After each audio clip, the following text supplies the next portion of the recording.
के भइल बाटे पागल के दासा। आज हमरा पता चलल प्रेम के भाषा।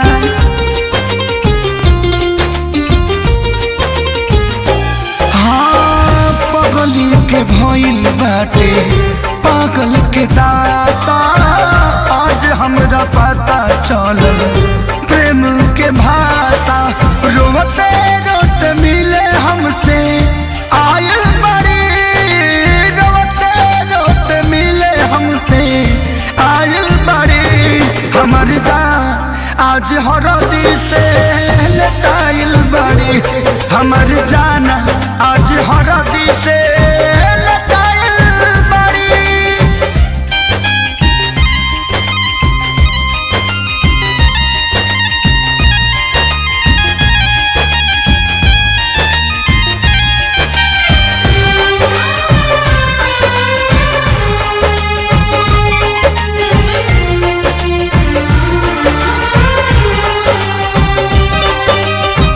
घर परिवार देख खोजत होई जा, छतिया पमुड़ी धके रोवा तारी एही जा।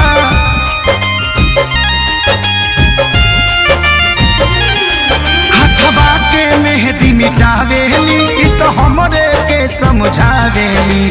अखिया बाल राइल पागा लाइल बड़ी,